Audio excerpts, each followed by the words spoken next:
Vamos a buscar juntos la palabra de Dios en esta hora, del libro de Romanos capítulo 3. Acompáñenos, por favor, en esta hora, en el libro de Romanos capítulo 3, y solamente vamos a leer los versos 10 al 12. Aunque realmente nos gustaría poder leer hasta el versículo 18, porque realmente el texto es muy importante para nosotros. Hablo de la humanidad. Ver la palabra de Dios que se cumple es algo tremendo, podemos decirlo. Miremos el texto bíblico, como dice en Romanos capítulo 3, versículos del 10 al 12. Acompáñenos, por favor. Dice la Biblia, como está escrito, no hay justo ni aun uno. No hay quien entienda, no hay quien busque a Dios.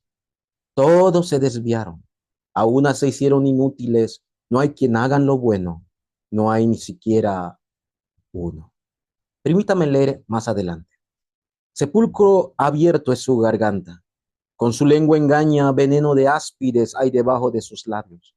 Su boca está lleno de maldición y de amargura. Sigue diciendo, sus pies apresuran para derramar sangre, quebranto y desventura hay en sus caminos, y no conocieron camino de paz. No hay temor de Dios delante de sus ojos. La Biblia nos enseña algo importante. Como el título del mensaje para esta semana, una vida sin Dios. ¿Qué significa esto? ¿La palabra de Dios realmente se cumple? Claro, tanto en la vida de los que no conocen el Evangelio, tanto en la vida de los que han sido salvos, la palabra de Dios se cumple. ¿Qué tan agradecidos tenemos que ser nosotros también? Pero ver la realidad del campo y cómo la palabra lo describe es lo que hoy queremos nosotros ver. Y nuestra oración es que a través del culto, a través del mensaje esta semana, podamos seguir abriendo nuestros ojos para ver la realidad y ante todo agradecer. Bienvenidos al culto. Nuestra iglesia La Luz de Cristo y el pastor Dani Fernández, como cada semana, agradece por usted permitirnos entrar a sus hogares, sus trabajos, sus negocios. Oramos para que a través de la palabra podamos no solamente ver la corriente, sino ver el cumplimiento de esta palabra en nuestra vida y en el campo. Quiero iniciar con la introducción con dos preguntas muy importantes. Y sé que es una pregunta que cada individuo se hace. Y la primera que quiero entrar es, ¿por qué la gente entonces no es feliz? Si la gente dice que conoce a Dios, si la gente dice que en la casa ora o se porta bien, ¿por qué no es feliz? Tal vez un incrédulo con una posición alta le diga, yo soy feliz. ¿Por qué usted dice eso? Sí, puede parecer feliz, pero en su profundo su corazón, en su tiempo a solas, ¿realmente será feliz? Entonces la segunda pregunta que hacemos es algo personal. Hágaselo usted. ¿Por qué yo no soy feliz? ¿Por qué hago esta pregunta? Porque esto está llevando también inclusive a los creyentes. A los no creyentes podemos entenderlo, porque no importa su estatus, su social, su economía, los no creyentes no son felices. Ellos piensan que sí. La Biblia dice hoy en Romanos, todos se desviaron. Si los no creyentes están así, ¿usted qué piensa de los creyentes? Claro, inclusive los creyentes que van a la iglesia por muchos años, a pesar que hayan tenido una vida de fe muy buena, tal vez cambios físicos en su interior, todavía no son felices. Hay unos creyentes que ni siquiera quieren regresar a sus hogares. Pero ahí no termina la historia. Obreros, inclusive creyentes más antiguos, que dicen que nacieron en la iglesia, que sus padres son creyentes, inclusive creyentes que tienen muchos años de fe, no se liberan de este sentimiento, no se liberan de este pensamiento. Se cuestionan si de verdad son salvos. ¿Por qué las personas no son felices?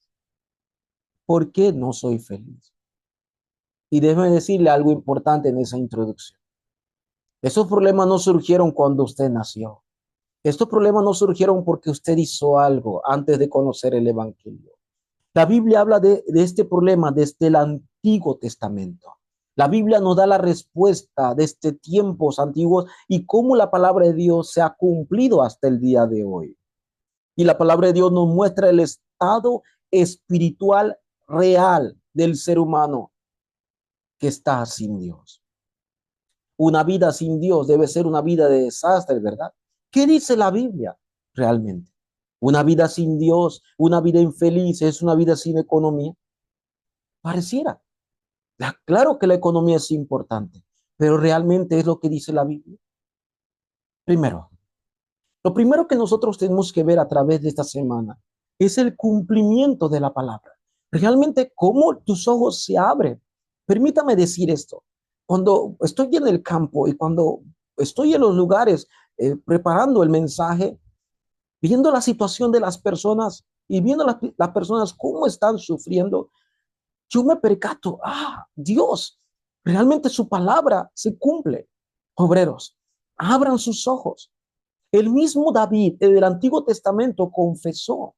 Esto no es algo nuevo porque Pablo recibió esta revelación y lo escribió. Sí, es algo en la Biblia, pero no es algo nuevo, es algo desde el Antiguo Testamento. David lo dijo. Y quiero que me acompañen en el Salmos capítulo 14 para iniciar. Y de versículos del 1 al 3, de esta manera dice el salmista David. Lea conmigo en Salmos capítulo 14. Dice la Biblia. Dice el necio en su corazón, no hay Dios. Se han corrompido, hacen obras abominables. No hay quien haga el bien. Jehová miró desde los cielos sobre los hijos de los hombres para ver si había algún entendido que buscara a Dios. Todos se desviaron, a una se han corrompido. No hay quien haga lo bueno. No hay ni siquiera uno. De verdad, es una noticia terrible, de verdad. Porque la Biblia dice que Dios mismo bajó y buscó si había alguien que buscar a Dios. Y la verdad, nadie puede buscar a Dios con su fuerza. No hay nadie. El ser humano está corrompido, está desviado. Y David no solamente lo dice en Salmos 14, lo vuelve a confirmar. Algo que me llama la atención es que si Dios repite algo en la palabra es porque es importante. Y en el Salmo 53, David vuelve a confesar. Y quiero que me acompañe, por favor. Y vea lo que dice la palabra en su cumplimiento. Y dice Salmo 53 de esta manera. Dice necio en su corazón, no hay Dios. Se ha corrompido e hicieron abominable maldad. No hay quien haga bien. Dios desde los cielos miró sobre los hijos de los hombres para ver si había algún entendido que buscara a Dios. Cada uno se ha vuelto atrás. Todos se han corrompido. No hay ni siquiera, no hay quien haga lo bueno. No hay ni a uno. Esta es nuestra realidad, obrero. Esta es la realidad del campo. Esto es lo que los evangelistas deben de ver. El mismo apóstol años después, miles de años después, el apóstol Pablo lo confirma en Romanos 3. Él toma ese texto bíblico de Romanos 53, de Salmos 53 y Salmos 14, pero lo confirma. No hay nada en el hombre, es imposible para el hombre que pueda volver a Dios. Por eso, obreros, no solamente debemos ver en el campo, el problema del hombre es que está separado de Dios. Sí, el problema del hombre es que está atrapado en el pecado, Satanás. Sí, sí, sí, eso es lo que dice la Biblia, sino que usted debe ver, la palabra de Dios se cumple. La palabra de Dios realmente obra. Es algo difícil de decir porque es triste. El hombre está separado, tiene un problema más que físico. No es un problema de hoy, tiene un problema de mucho tiempo. Y para que usted vea algo un poquito más, es que en Romanos capítulo 3, Dios mismo está hablando de la radiografía del ser humano, la radiografía de Dios en la vida del hombre. ¿Usted quiere verlo? Sí. Cuando usted tiene un problema físico, cuando usted tiene un problema de enfermedades, lo primero que la mayoría hace es hacer una radiografía en el médico. Y va desde la cabeza, ¿verdad?, a los pies. A ver qué problema tiene. Este mismo problema, esta misma radiografía, Dios lo hizo en su palabra, en la vida del ser humano. Mire capítulo 3 de Romanos. Comienza diciendo el entendido. Así dice, no hay quien entienda. El ser humano en sus pensamientos está corrompido. Así empieza Romanos capítulo 3. Y después dice, en su garganta. Después dice, en sus labios hay áspide de víboras. Dice que sus labios hablan constante maldad. Está haciendo la radiografía. Y después dice, no entiende. En su corazón sabe que no, dice, no existe Dios. Se ha desviado y no sabe. Y termina en los pies diciendo, en sus pies camina buscando la maldad. Dice, en su caminar no hay paz. Esa es la realidad del ser humano hoy, obreros. Oro para que abramos los ojos. El problema del ser humano no solamente hablamos de que hoy golpeó a alguien o hoy mató a alguien. Tiene mucho tiempo y tiene que ver una vez más desde la cabeza hasta los pies. ¿Usted no recuerda el pasaje de Hebreos capítulo 4, versículo 12?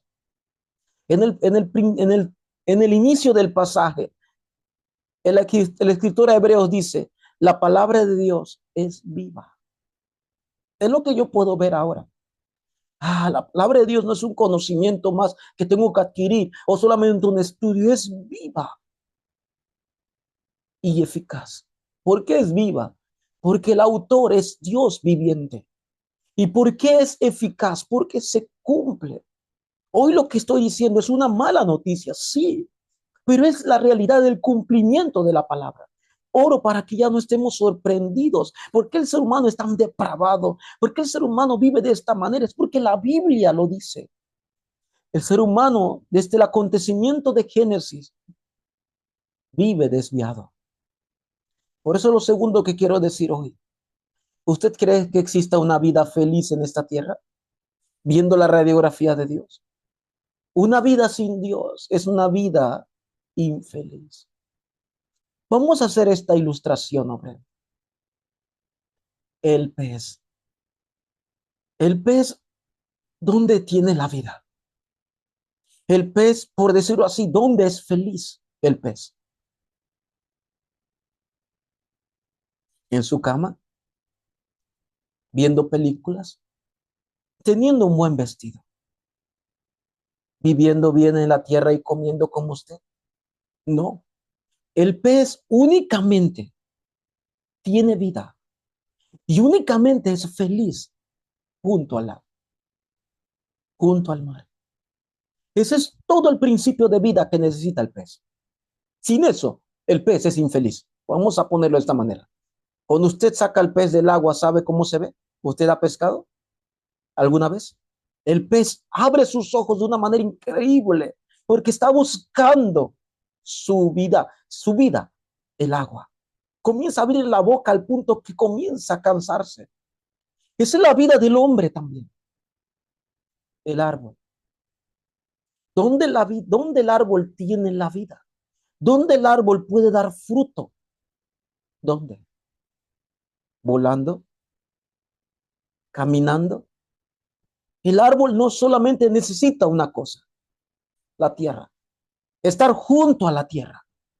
Sin la tierra, el árbol se seca, pierde el propósito de vida. Y es más, pierde el fruto. Obreros. ¿Y una vida sin Dios? ¿Qué será de la vida? El hombre que debería ser feliz, como fue en el principio Adán y Eva, el hombre que debería estar feliz porque tiene la vida de Dios, ¿por qué ahora no es feliz? Porque el ser humano ha perdido la vida. ¿Y qué hablo de la vida? ¿A qué me refiero? Me refiero a Dios. No está junto a la vida, no está junto a Dios. Así que el hombre puede tener un estatus social alto, puede vivir en una nación mejor avanzada que nosotros, puede vivir en una religión, por decirlo así, en una vida cristiana aparentemente feliz en su esfuerzo, puede tener un estudio muy alto, mejor que usted, pero todos, absolutamente todos, vienen desde el acontecimiento de Génesis 3. Y desde el acontecimiento de Génesis 3, Pablo mismo confirma en Romanos 5:12, por tanto el pecado entró en el mundo por un hombre, el pecado entró en el mundo, y por el pecado que entró, la muerte. ¿Y qué es la muerte? La separación de la vida, separación de Dios. Efesios capítulo 2, versículo 1, Pablo dice que el ser humano, nosotros estábamos muertos en nuestros delitos y pecados. Esto a mí me conmueve, discípulos. Realmente algo llama a mi corazón, sabiendo que esta era la parte de mi vida también. Sí, de verdad. Esta palabra se cumplía en mi vida, se iba a cumplir conmigo hasta la eternidad lejos de Dios. Y esto se está cumpliendo en la vida del incrédulo, en la vida del vecino, en la vida del amigo, la vida que el ser humano que no conoce la vida verdadera que viene de Dios. Quiero preguntar, ¿qué tan agradecidos estamos? ¿Qué tan agradecidos están los salvos? Porque en nuestra vida se cumplía la palabra, sí, separada, esclavo bajo Satanás. Ahora, ahora que usted es salvo, usted debe ser testigo, por último, de la vida. Testigo de la vida de Jesús, porque ahora somos salvos. Fuimos rescatados de la muerte espiritual. Fuimos rescatados de este diagnóstico triste de Dios, esta radiografía. Ahora tenemos vida. Y no olvide que es imposible con tus fuerzas, es imposible con tus conocimientos o con tus estudios bíblicos. El ser humano no puede cambiar su problema espiritual con algo físico. Es lo primero que debes de percatarte como salvo. Con mis fuerzas es imposible. Solo es con la obra de Dios. Cristo mismo en Juan capítulo 17, versículo 3, Cristo mismo orando dice, y esta es la vida eterna, que te conozcan a ti, al único Dios verdadero, y a Jesucristo a quien tú has enviado. Esta es la vida verdadera. No es la vida solamente temporal y pasajera que da este mundo, es la vida eterna que viene en Cristo. En Juan 5:24, Cristo mismo vuelve a afirmar, de cierto os digo, el que oye mi palabra y crea al que me envió, no dice tendrá, dice tiene. Habla en el presente, tiene vida eterna, ya ha pasado de muerte a vida. Tanto en nuestra vida se cumplía la palabra en la muerte, en la vida del ser humano, pero también ahora se cumple la palabra en la vida a través de Cristo. Y quiero terminar este punto confirmando lo que la palabra de Dios, viendo el cumplimiento, dice acerca de nosotros. Testigos, en 1 de Juan capítulo 5, versículo 12 al 13, dice de esta manera el texto en 1 de Juan capítulo 5, el que tiene al Hijo, tiene la vida. El que no tiene al Hijo de Dios, no tiene la vida. No importa cómo usted lo vea, así es la palabra. Y se va a cumplir, se tiene que cumplir, porque es viva y eficaz. Y dice el versículo 13, estas cosas os he escrito a vosotros, que creáis en el nombre del Hijo de Dios, para que sepáis que tenéis vida eterna. Y para que creáis en el nombre del Hijo de Dios. Amén. La palabra de Dios se cumple y se seguirá cumpliendo en nuestras vidas. La palabra de Dios se cumple en el incrédulo y se seguirá cumpliendo hasta el final de sus vidas. Y si es así, por eso testigos tengamos esta conclusión. No solamente entremos a la corriente de la palabra, sino a la corriente del cumplimiento de la palabra de Dios, porque las personas sin vida son personas que no son felices y son personas sin Dios. Quiero concluir el mensaje del día de hoy. Hay un ser realmente que conoce esta realidad. Este ser conoce que lo único que va a hacerte feliz es estar junto con Dios. Por eso este ser atacó a Adán y Eva directamente y le hizo comer de este árbol prohibido. ¿Para qué? Para que se separaran de Dios. No le robó vestido, no le quitó el dinero, no le quitó cosas materiales, le quitó la vida que tenían junto con Dios. Por eso, obreros, Juan capítulo 10, versículo 10, confirma la palabra. El ladrón vino para hurtar, para matar y para destruir. No vino para robarte tus cosas físicas. No vino para robarte tu buen vestido o tu trabajo. Él sabe que esa no es la felicidad. Él vino para robar tu vida, para matar tu vida, para robarte y destruir la felicidad que Dios desea darte. Por eso, amigos, si usted no ha conocido el evangelio hoy, necesitas de la vida de Dios. Juan 10:10 termina Cristo diciendo, pero yo he venido para darte vida. Y no termina ahí. Vida en abundancia, vida eterna, vida que no termina, vida que continúa hasta el día de hoy. Seamos testigos de esta vida. Y usted, amigo, que si no ha conocido a Cristo, hoy conózcalo, acéptelo. Hoy Cristo desea darte vida eterna y en abundancia. Una vida sin Dios es una vida infeliz. Es una vida que no tenemos paz. Una vida junto con Dios es una vida que donde podemos ser testigos y vivir agradecidos porque ahora tenemos a Cristo, la vida eterna y el cumplimiento de la palabra. Oro por usted, para que seamos creyentes, que no vivamos como creyentes infelices, sino que creyentes que podamos vivir la vida de fe conforme a la palabra. Vamos a orar. Dios, te damos gracias. Gracias por darnos tu palabra, Señor, que absolutamente se cumple y seguirá cumpliendo en todos los campos, Señor. Guía a los testigos que tienen la vida a ver la realidad espiritual en los campos. Abre nuestros ojos, Señor, a ver el cumplimiento de la palabra, Dios, en la vida de los incrédulos, de los religiosos, Señor. Sin el Evangelio, el ser humano vive en caos, Señor. Que seamos testigos, Señor, de la vida. Que seamos testigos agradecidos, que vemos el cumplimiento de la palabra y transmitir este mensaje, Dios. Gracias por darnos este evangelio. Por eso confesamos con acción de gracias que Jesús es el Cristo. Oramos en el nombre de Jesucristo, oramos. Amén.